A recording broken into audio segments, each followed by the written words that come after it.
Let me tell you of the days of high adventure.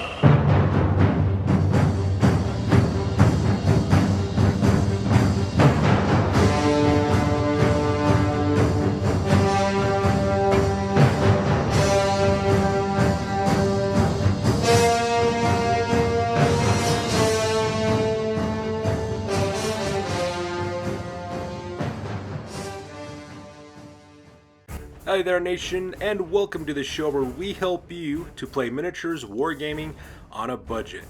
It is I, Commander Chiefskate, and welcome to another edition of Warhammer-Wednesdays, where we showcase weekly Warhammer Fantasy Battle Reports every single Wednesday with our series, The Golden Age. And this is Battle Report number 116. It is a 3,000 point battle that is fought between High Elves as well as Stormcast Eternals. My friend Fresh Prince Bel-Air is bringing House Lainel, the Silvery host of Caledor, a 3,000 point High Elves army, and I will be fielding the Lords of Azure Skies, our Stormcast Eternals army at 3,000 points. Now, if you've been watching our series for a while now, you'll be aware that we are using Stormcast Eternals for 8th edition Warhammer Fantasy Battle. And the reason why is because I was able to dig up some 8.5 edition rules for our Stormcast Eternals, and instead of having it collecting dust on my shelf because I no longer play Warhammer Age of Sigmar, I can now use these guys in Warhammer Fantasy Battle.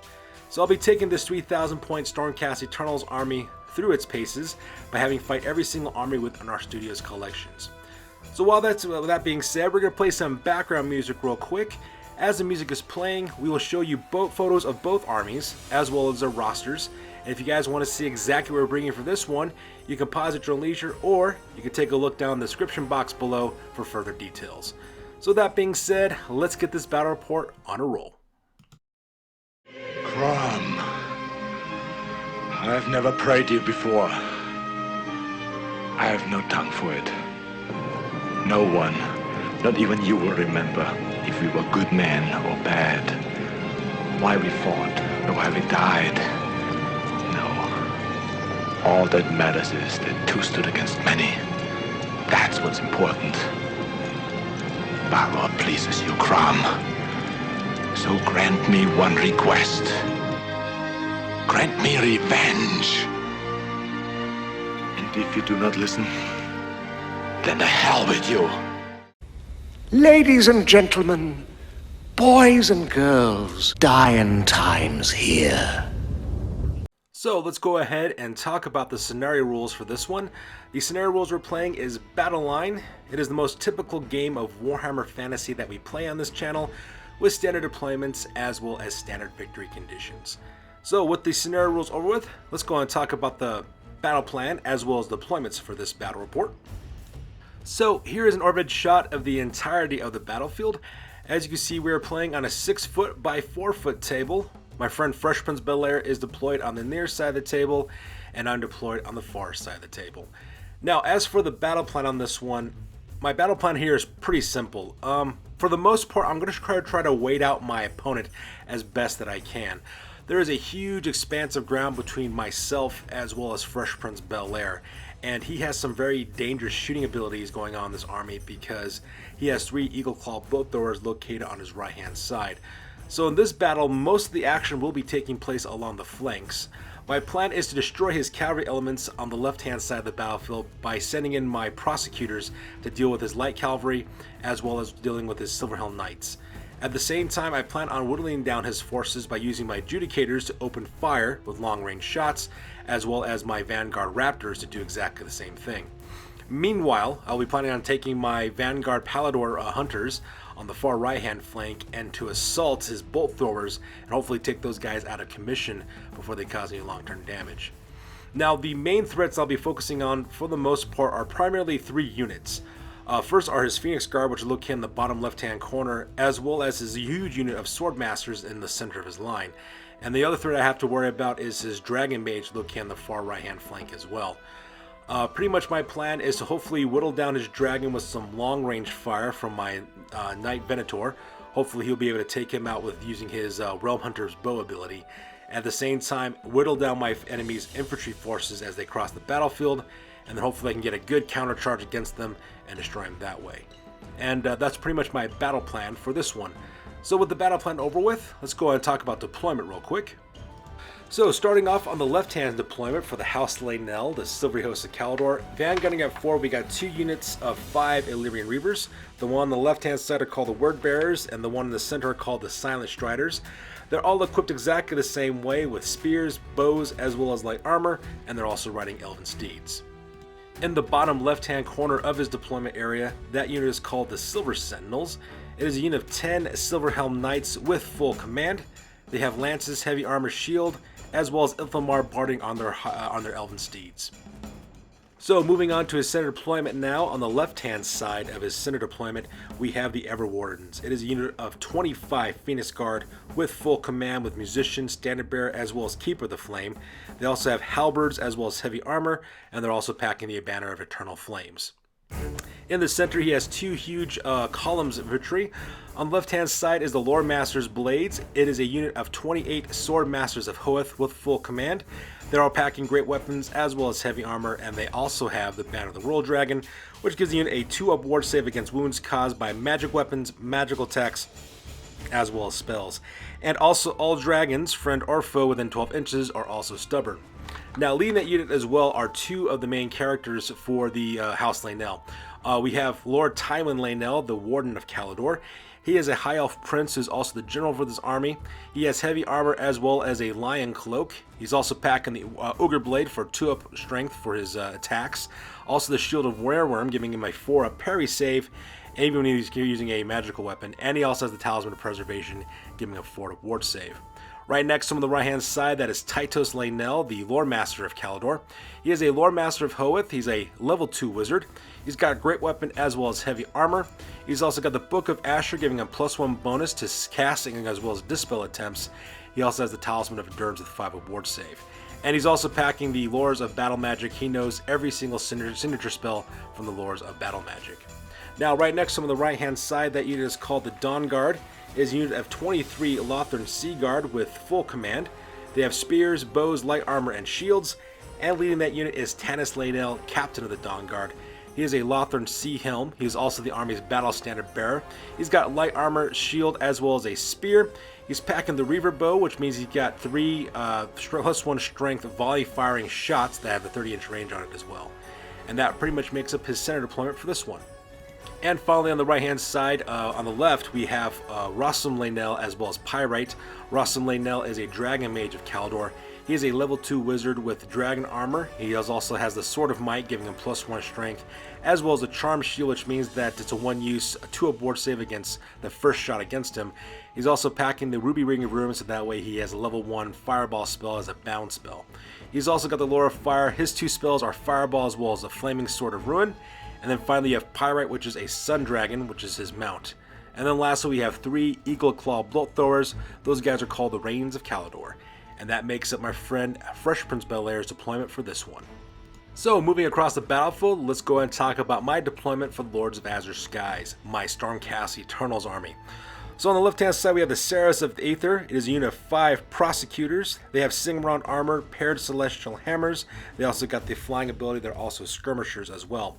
And leading that unit, I have 2 characters. I have Icarus the Lamplighter. He is my Knight Azeros. He's got Sigmaron armor, Starblade. He's also got the Shriving Light as well, so he has a very, very powerful abilities. He also can bring in units that are using the Ride the Lightning abilities, so that way they can deploy within near him without having to worry about scattering as well, which is a really nice bonus for my Ride the Lightning soldiers coming in. At the same time, also in that unit is Orion the Sky Hunter. He is my Knight Venator. He's packing Sigmaron armor. He also has the Realm Hunter's bow as well. And hopefully I can use his Starfated Eridor to take out my opponent's Dragon Mage. Now right next to him on the right hand side, that is a unit of 3 Vanguard Hunt Raptors. Those guys are called the Skyforge Snipers. They're packing Sigmaron armor, hand weapons, as well as long strike crossbows. Also behind them as well are the Venerable Falcons, which is a unit of 3 Aether Wings. And that pretty much makes up my left-hand flank for this one. And in the center is where most of my army is located at. On the left-hand side, that is my general. His name is Lord Ios of Azure Earth. He is a Lord Celestant with Sigmaron armor, a Sigmarite Rune Blade. He's also got the Furious Retribution as well as the Staunch Defender command abilities as well. And he's also riding a Dracoth named the Thundercaller. And then my next one on the right hand side, that unit is called the Solemn Martyrs. It is a unit of 10 Liberators. They have Sigmar armor, great weapons, as well as shields. And leading that our unit are 3 of my characters. First of all, we have Jathun the Sullen. He is my army's Lord Relictor. He's packing a Relic Hammer. He's also got the Battle Prayer's Lightning Storms, Healing Storm, as well as Lightning Chariot. And he's also level 1 Wizard, and he also has a Dispel Scroll. Also in that unit is Horus the Stormbringer. He is my Knight Vexilor. He is also my army's Battle Standard Bearer. He's got the Icon of War, which means that he can reroll failed charges for friendly units within 12 inches. And he also got the Meteoric Standard, which means that once per battle I can call down a comet within 24 inches range. I roll a d6, and that many inches, any enemy unit within that diameter suffers 2d6 strength 5 wounds. So he is extremely powerful. And also leading that unit is also Jericho the Doomcaller. He is my Knight Heraldor. He's got Sigmar armor, a Sigmarite broadsword. He's also got his Thunder Blast ability as well. And then finally, we're on the right hand flank there. That unit is called the Scions of Mercy. It is a unit of 10 Judicators. They have Sigmar armor as well as Skybolt bows. And in that unit, they also have 2 Shockbolt bowls as well. And lastly, I have 2 other units. One of the units is actually not on the table, and the reason why is because they're off to the side, so that way they can use the From the Skies They Came special rule, where they can basically deep strike onto the battlefield. Those guys are called the Zenithal Titans. It is a unit of 5 Paladin Retributors. They have reinforced Sigmar armor as well as lightning hammers. And then finally on the right hand side, I have the Heralds of the Dawn. It is a unit of 3 Vanguard Paladors. They got Sigmar armor, Star Strike Javelins, as well as riding Griff Chargers. And that pretty much makes my deployment for this one. So with deployment over with, we go directly to the top of turn number 1, and both Fresh Prince Bel-Air and I roll off for initiative to see which of us will be going first. Alright, so that takes directly to the top of turn number 1, and the High Elves were able to get the initiative on this one. So because of that, Fresh Prince Bel-Air will always be going first, and this photo is taken after the movement phase. And as you can see in this photo, for the most part, my friend Fresh Prince Bel-Air is actually taking the offense, which is actually kind of rare for him. Most of the time he likes to keep his forces kind of held back. He likes to whittle you down with long range shots for the most part, and then kind of finish you off by doing some counter charges with his infantry and cavalry forces. But this time around though, he is not holding back whatsoever, and he is sending his forces forward. The first thing he does, he actually sends the Silent Striders as well as Word Bearers. They go charging directly into my Saris of the Aether, catching him in a pincer attack by attack on the left hand flank as well as the front.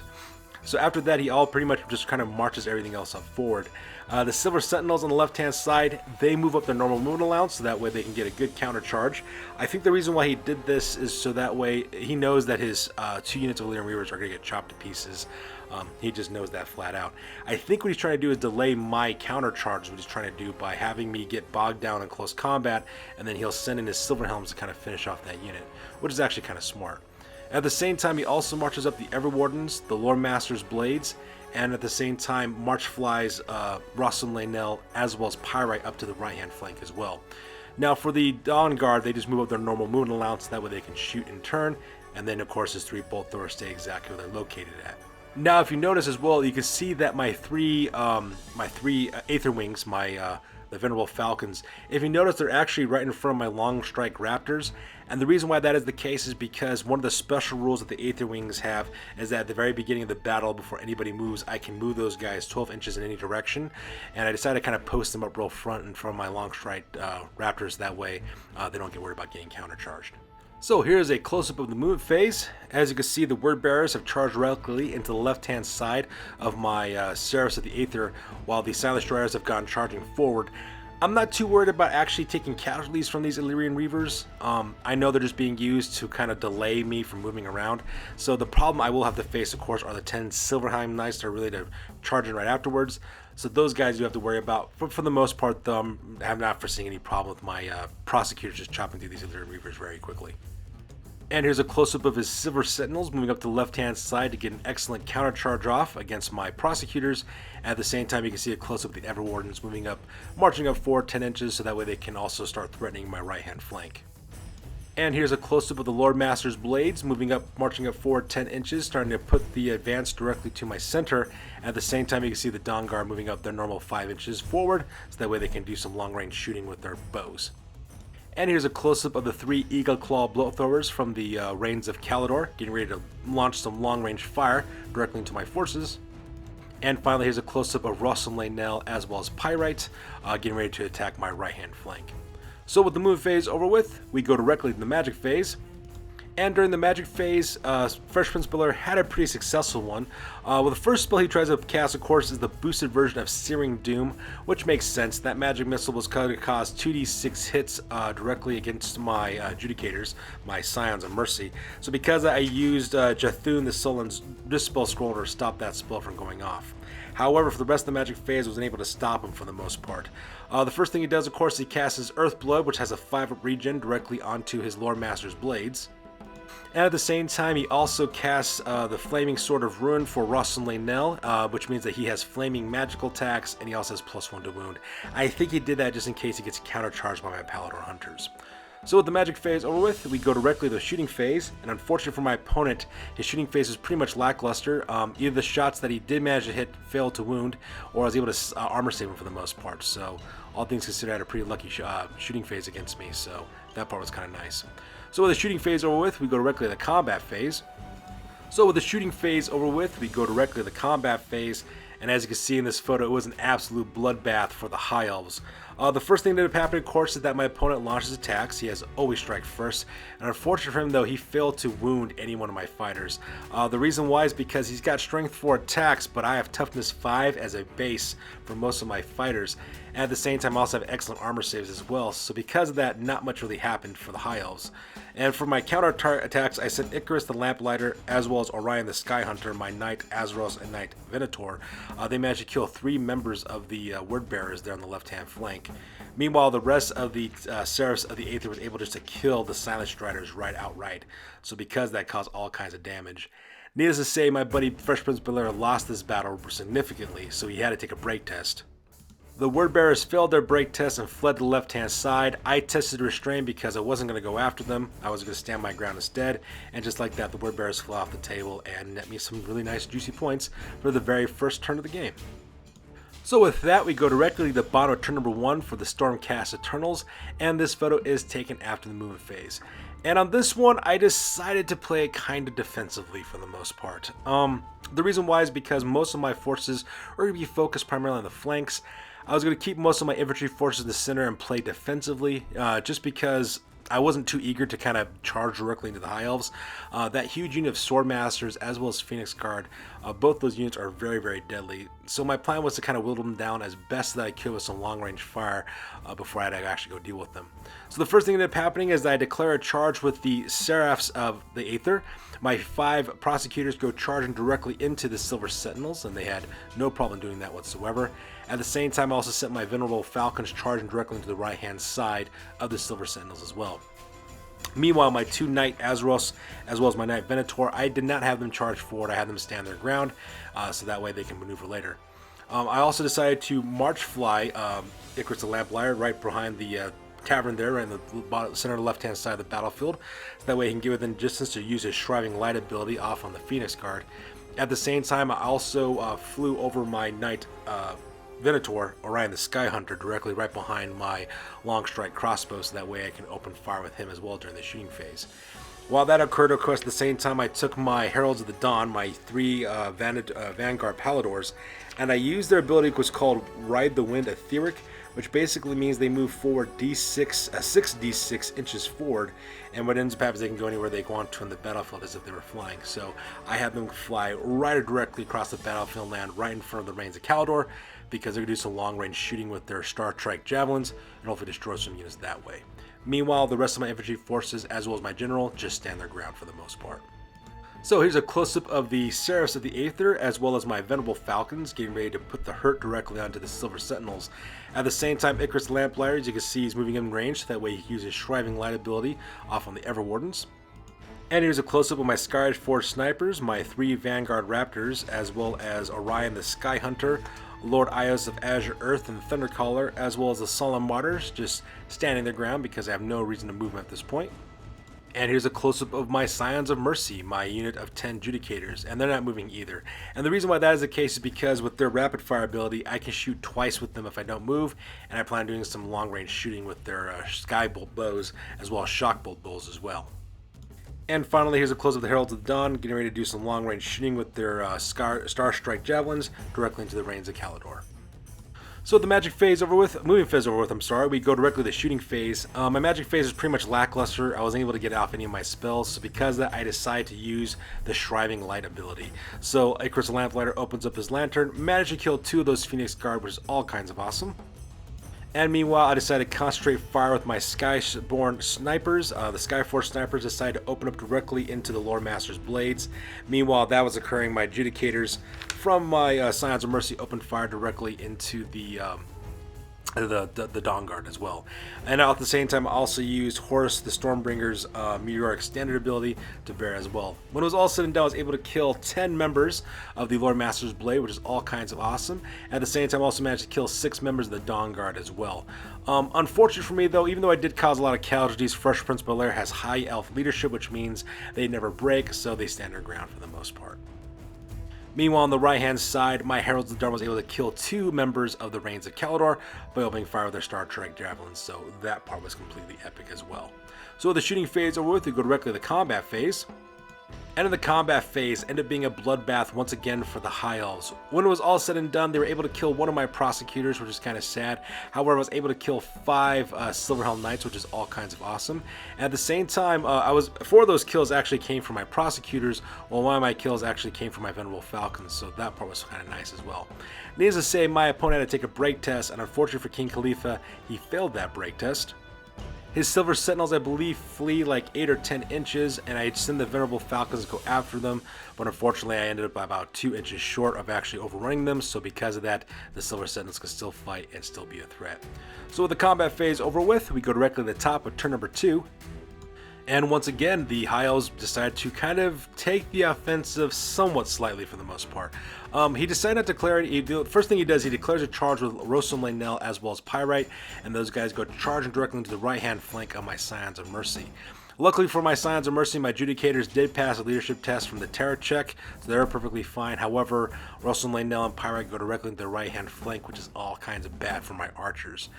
Meanwhile, for the rest of his infantry forces, he actually doesn't move them forward all that much. He just has them move up their normal movement allowance and kind of takes up a semi-defensive position between the hut there in the center of the battlefield as well as the forest there next to the bridge. Meanwhile, for his last remaining moves, he does manage to rally the Silver Sentinels who turn 180 and face off against my Venerable Falcons. And that pretty much makes up his move phase for this one. So here's a close-up of the Silver Sentinels getting ready to square off directly against my Venerable Falcons, so that should be kind of interesting.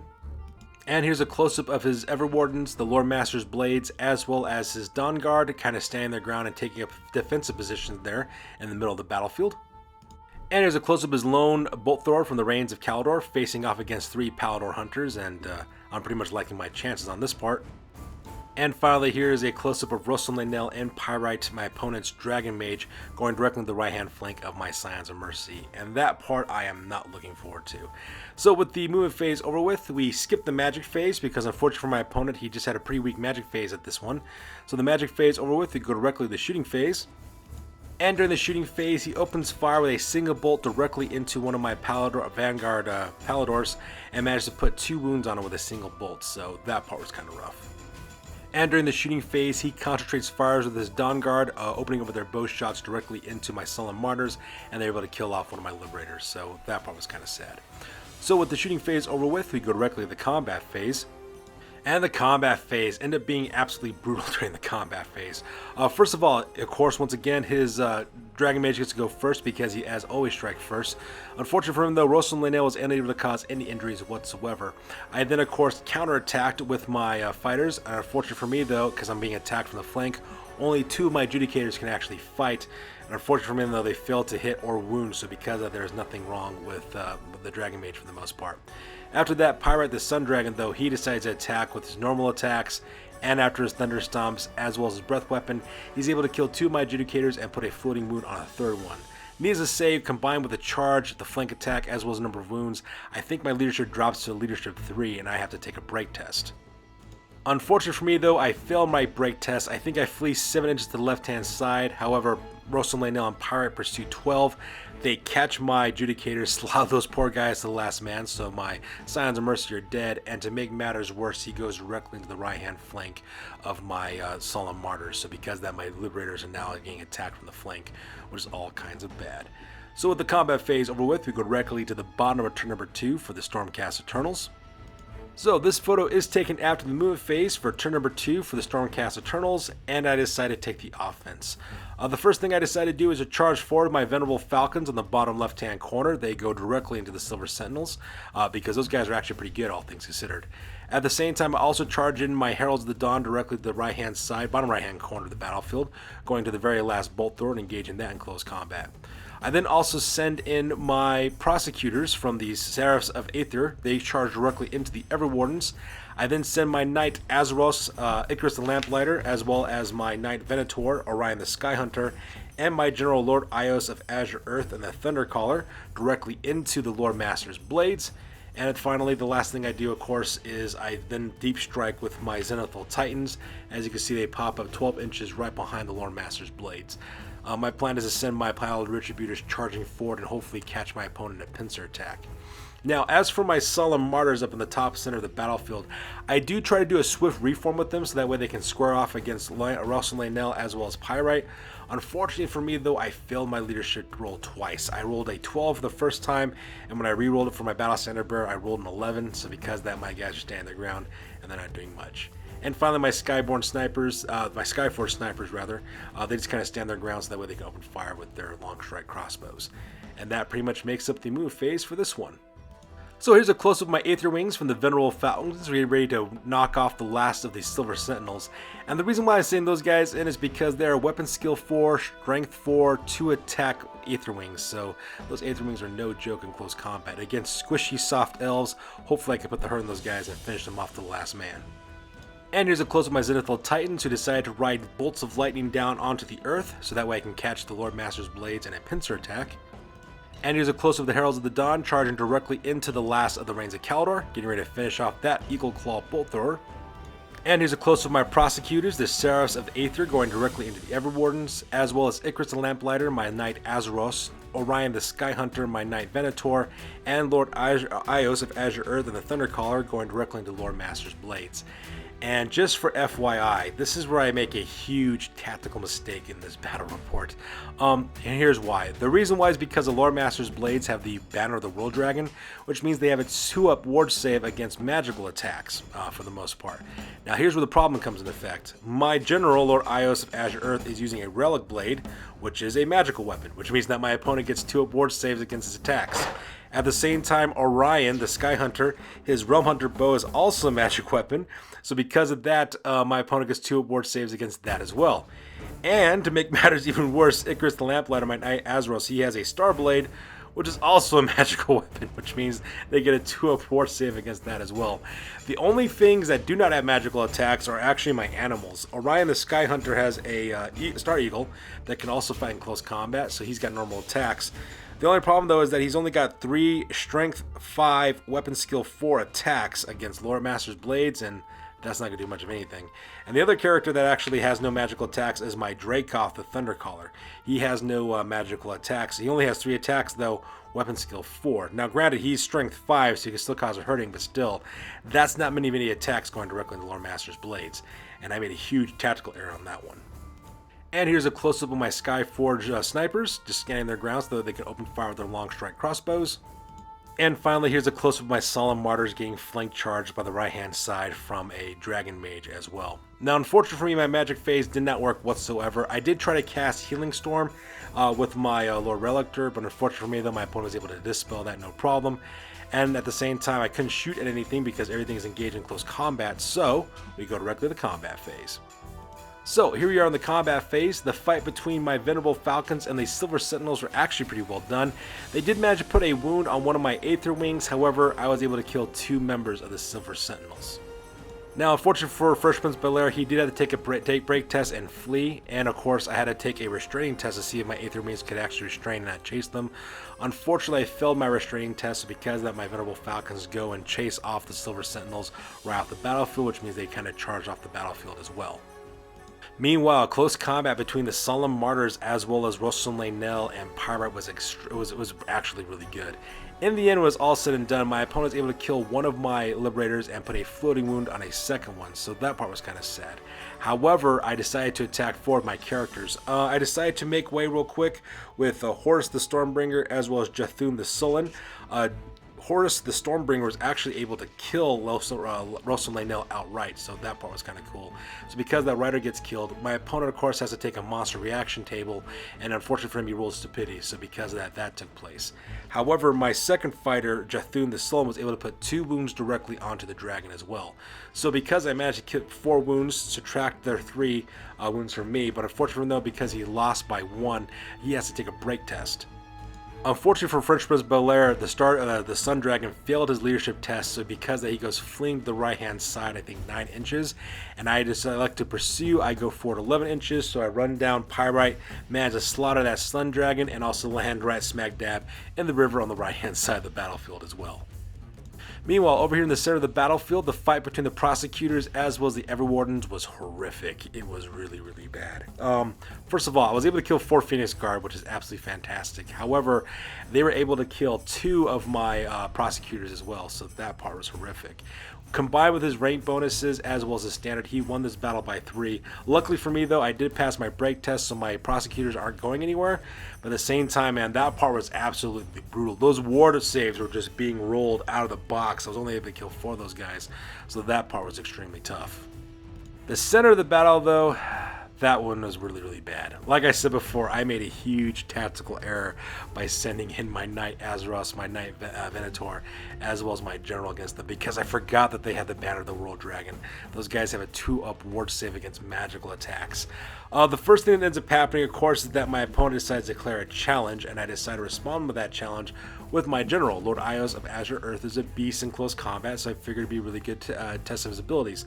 Needless to say, my opponent goes first. Lord Tywin Lainel actually fails to wound me, so because of that, I'm perfectly fine. However, when I attack back, I fail to wound him as well, because none of my attacks, all my attacks from my General are magical attacks, which means that he's passing his ward saves like a boss, so nothing much happened there. To make matters worse, my Dracoth also flubbed his rolls, so not much happened there either. My opponent also managed to kill my Lamplighter, Icarus the Lamplighter, as well as Orion the Skyhunter, which is his normal attacks from his Swordmasters, as well as from his Loremaster as well, so that part was brutal. Needless to say, I lost this combat bad. And to make matters even worse, I failed my break test. I flee back, I think, 4 inches is what I ended up doing. I rolled 2 2s and a 1. And my opponent charges forward 12 inches. He rolls boxcars.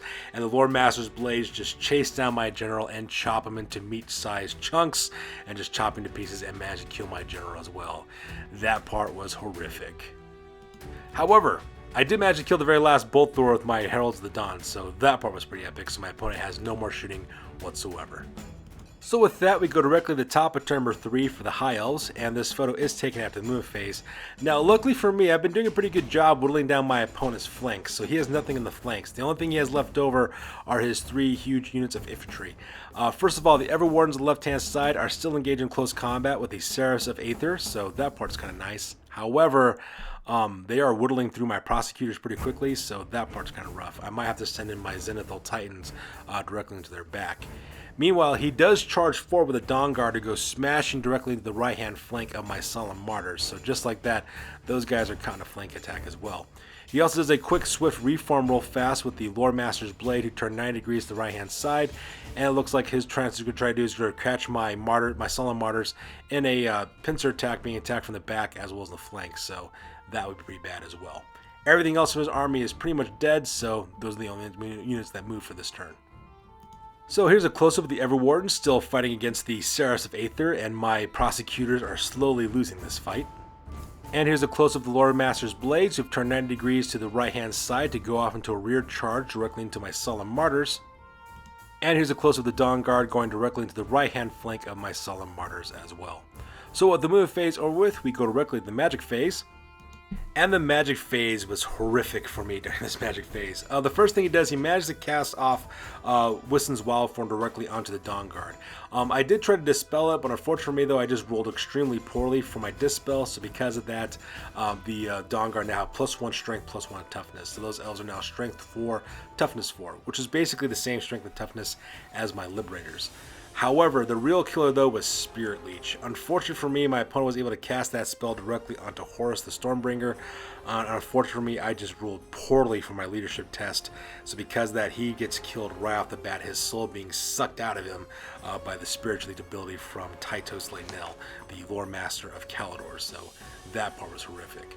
So with the magic phase over with, we skip the shooting phase because my opponent doesn't have any shooting elements, and the shooting elements he does have are engaged in close combat, and we go directly to the combat phase.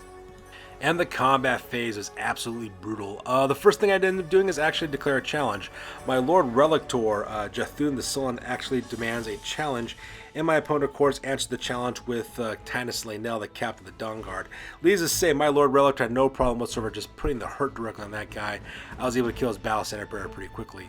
At the same time, though, because I only have flank attacks taking place, I was only able to kill 3 members of the Dawn Guard, so that part was kind of sad. And the Dawn Guard was able to kill off 2 of my Liberators at the same time. Needless to say, my opponent won this fight, but luckily for me though, I do manage to pass my break test, so because I do stand my ground, and I forgot to take a photo of it, but I do a quick combat reform to square off directly against the Dawn Guard, so that way it's a face-to-face fight. Meanwhile, I did forget to take a photo of my Seraphs of the Aether fighting against the Everwardens. The reason why I forgot to take a photo of it is because that fight just ended very quickly. My opponent was able to slaughter the last of my prosecutors. They had no problem doing that whatsoever, so that part was kind of sad. So with the combat phase over with, we go directly to the bottom of the turn for the Stormcast Eternals. So with that, we go directly to the bottom of turn number 3 for the Stormcast Eternals, and at this point, it's all about trying to destroy my opponent. He's got 3 large chunks of infantry still left on the battlefield, and I gotta destroy those guys as quickly as I possibly can. So because of that, I start charging in the rest of my army. The first thing I do is I charge forward with my Caledor Hunters. My Heralds of the Dawn go charging directly into the right-hand flank of the Dawn Guard, so that part is just pretty exciting. At the same time, I also do a long-distance charge, rolling boxcars actually for my Zenithal Titans. They go directly to the back of the Everwardens, and I also send in my Skyforge Snipers directly into the front of the Everwardens as well, catching them into a pincer attack. So hopefully that'll be enough to destroy these Phoenix Guard. Meanwhile, you can kind of see in the bottom left-hand corner, my Venerable Falcons do return back onto the battlefield, and that pretty much makes up my movement phase for this one. So here's a close-up of my Venerable Falcons returning back to the field of battle in the bottom left-hand corner of the table. And here's an epic close-up shot of my Skyforge Snipers as well as my Zenithal Titans catching the Everwardens into a pincer attack. And I forgot to mention, after the fight with the Celestial, with my prosecutors, the Everwardens did do a combat reform real quick, turning 180, so that way they can take on my Titans in the front. So I now cast those guys in a pincer attack. And finally, here's a close-up of my Solemn Martyrs as well as my Heralds of the Darn, catching the Dawn Guard directly into a pincer attack, being attacked on the right-hand flank as well as the front. So with the movement phase over with, we skip shooting because everything is engaged in close combat. Unfortunately for me, my magic phase was pretty much lackluster, and we go directly to the combat phase. So, in the combat phase, the age-old question of what happens when an unstoppable force meets an immovable object was answered. As you can see in this photo, it was brutal. When it was all said and done, they managed to kill 2 of my Skyforge Snipers from my, kill 2 of my Vanguard Raptors by killing 2 members of the Skyforge Snipers. At the same time, they also managed to kill 2 of my Zenithal Titans as well. In the end, I was only able to kill 4 Phoenix Guard. That was it. I only killed 4 of those guys.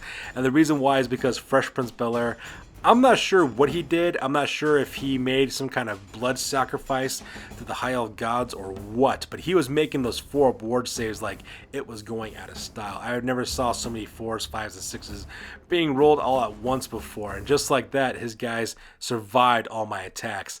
Needless to say, I failed this battle bad, and I had to take a break test. The last remaining Skyforge Sniper, he just runs for the hill, heading back directly towards my end of the table. I flee with my Zenithal Titans. I think I flee like 4 or 5 inches. I didn't get very far because my opponent rolled a 6, so because of that, the Everwardens just chopped down the last of my Paladin Retributors, so that part was horrific. However, when it came to the Dawn Guard, I managed to slaughter those guys to the last man. Unfortunately for my opponent, First Prince Belair, he did fail to wound or hit any of my guys, so because of that, they were perfectly fine. Just the combination of attacks from my Caledor Hunters, their Star Strike Javelins, their Griff Hounds, their Griff Mounts that they're riding, and at the same time the attacks from my Sullen Martyrs was enough to finish off that unit and to kill it outright. So I do a quick combat reform real quick to face off to the left-hand side against the Loremaster's Blades, and that pretty much ends my turn. So with that, we go directly to the bottom of turn number 4 for the High Elves, and this photo is taken after the move phase. And as you can see, there's not very much left on the battlefield whatsoever. The first thing he does, he charges forward the Loremaster's Blades directly into the Sullen Martyrs, and that fight right there is going to determine who's going to end up winning the game for the most part. At the same time, his Phoenix Guard also basically do a quick swift reform to face up to the upper right hand corner, and that pretty much makes up his move phase. So here's a close-up of the move phase. As you can see, his members of his Phoenix Guard turned 180 degrees around, so that way the Ever Wardens can charge in as quickly as they possibly can. And at the same time, here's a close-up of his Loremaster's Blades going off against my Solemn Martyrs as well, getting ready to fight it out in close combat. So with that being over with, we go directly to the magic phase. And once again, disaster strikes during the magic phase. My opponent, the first thing he does, he casts his Wissen's Wild Form, and unfortunately for me, I failed my Dispel roll, so I was able to stop that spell from going off. So now the Loremaster's Blades have +1 strength and +1 toughness. So these guys are now strength 6 High Elves with 4 up toughness, so that part is horrifying. And once again, he was able to cast Spirit Leech one more time, and like a fool, I failed my die roll for my Lord Relictor, and needless to say, his soul got sucked out of his body by that Spirit Leech spell, and just like that, my Lord Relictor is now dead. So with that, we go directly to the combat phase, and as you can see in this photo, good gravy, the combat phase. And when it was all said and done, I was able to kill 2 of the members of the Loremaster's Blades. I just flood my rolls horribly. The few rolls that I do manage to hit with, I fail to wound for the most part, so because of that, only 2 swordsmen die. Meanwhile, the Loremaster's Blades had no problem killing everybody in the Solemn Martyrs, leaving only 2 of my Stormcast Eternals left alive, so that part was horrific. Needless to say, I lost this battle by a landslide. I have to roll Snake Eyes in order to do it, and I don't roll Snake Eyes. So as you can see in this photo, I flee back, I think, 9 or 10 inches across the river. However, First Prince Belair, though, he does not roll to pursue. Instead, he does a quick combat reform real quick to face off against my Caledor Hunters because he's not going anywhere for the most part, so that part was horrific. At this point of the battle report, ladies and gentlemen, I decided to call it. There's a reason why is because I have 2 units that can't possibly rally. They're going to be fleeing off the battlefield because they're down to less than quarter of their strength, and I only got 2 Caledor Hunters left. Meanwhile, he's got Phoenix Guard as well as Loremaster's Blade. There's no way I'm going to be able to recomp my losses at this point, so I just kind of call it and letting a victory for the High Elves against my Stormcast Eternals. So that being said, we're going to go directly to the after action report because this battle report is now officially over. That's it, man. Game over, man. It's game over. I thought about staying. They offered me the chance to lead them, to teach them, to be king. Uh-huh. But my place is here, so I swallowed the juice, said the words, and here I am. Did you say the words right this time? Well, maybe I didn't say every single tiny little syllable, no, but basically I said them, yeah. Basically. Alright, now it's time for the after action report. This is the part of the battle report we talk about what went well, what went poorly, and what we can learn from the next time that we do battle. This is the after action report for the Golden Age Warhammer Fantasy Battle Report number 116, and this one ended up being a defeat for yours truly. In the end, I was able to score 1,861 victory points against First Prince Belair. However, he scored 2,855. For my losses, I lost Lord Ios of Azure Earth and the Thundercaller, Jathun the Sullen, Horus the Stormbringer, Jericho the Doomcaller, Icarus the Lamplighter, Orion the Skyhunter, the Solemn Martyrs, the Scions of Mercy, the Zenithal Titans, and the Seraphs of Aether. Meanwhile, First Prince Belair, he lost Tanis Lainel, the Captain of the Dawn Guard, Russell Lainel and Pyrite, the Silver Sentinels, the Word Bearers, the Silent Striders, the Dawn Guard, and the Reigns of Caledor. Just to simply put it, I got destroyed in this battle. And the sad part was, actually for the first half of the battle, I was actually doing very well. My combat was pretty good, as well as my shooting. However, First Prince Belair's shooting was also very powerful, but at the same time, though, I was able to penetrate my toughness or my armor. My major failings in this battle were in the magic phase as well as the combat phase. Magic phase was extremely telling in this battle. The buffs that he was able to get off for his army, as well as the Spirit Leech spell, was extremely powerful.